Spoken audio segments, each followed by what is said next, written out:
Halo teman-teman, hari ini saya akan menjelaskan mengenai sistem-sistem hukum yang ada di dunia dan kelebihan kekurangan dari masing-masing sistem hukum. Sistem hukum pertama yang akan saya bahas adalah civil law.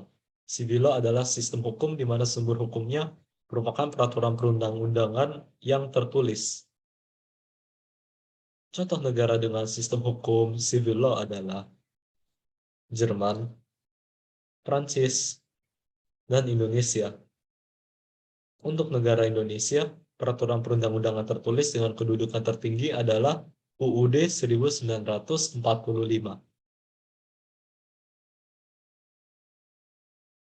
Kelebihan dari sistem hukum ini adalah karena sumber hukumnya tertulis, maka hakim tidak dapat sewenang-wenang menjatuhkan hukuman, dan penduduk bisa tahu peraturan apa saja yang berlaku dan hukumannya bila melanggar peraturan tersebut.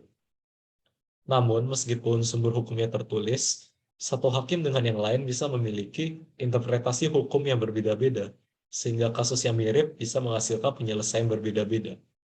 Selain itu, karena tertulis, peraturannya bisa terasa kaku atau tidak fleksibel. Sistem hukum kedua yang akan saya bahas adalah common law. Common law adalah sistem hukum di mana sumber hukumnya merupakan jurisprudensi, yang artinya keputusan yang pernah sebelumnya diambil oleh hakim lain. Oleh karena itu, hukumnya merupakan hukum tidak tertulis. Contoh negara dengan sistem hukum common law adalah Amerika Serikat, Kanada, dan Australia.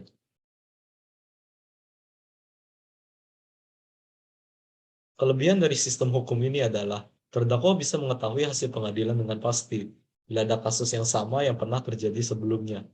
Namun sebaliknya, bila tidak ada jurisprudensi yang bisa dijadikan sebagai sumber hukum, hakim dapat menjatuhkan hukuman sewenang-wenangnya, dan hal ini tentu dapat merugikan pihak terdakwa. Sistem hukum ketiga yang akan saya bahas adalah customary law atau hukum adat. Customary law adalah sistem hukum di mana sumber hukumnya merupakan kebiasaan masyarakat atau komunitas tertentu yang sudah berlaku secara luas dan umumnya tidak tertulis. Kelebihan dari sistem hukum ini adalah pengadilannya cenderung lebih fleksibel dan menjunjung nilai kekeluargaan.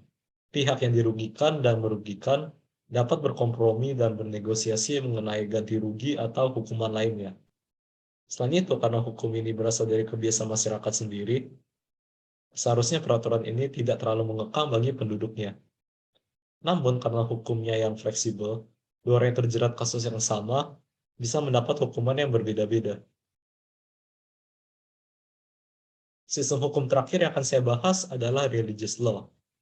Religious law adalah sistem hukum di mana sumber hukumnya merupakan ajaran-ajaran agama. Oleh karena itu, religious law merupakan hukum tertulis.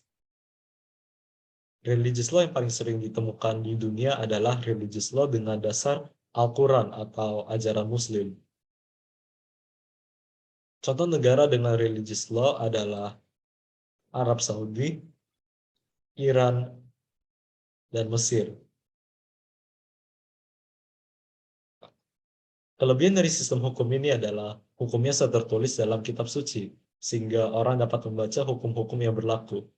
Namun, kelemahan dari sistem ini adalah bila negara menjadikan hukum agama sebagai hukum utamanya, orang yang tidak beragama sama dengan agama sumber hukum harus ikut menaati hukum agama lain.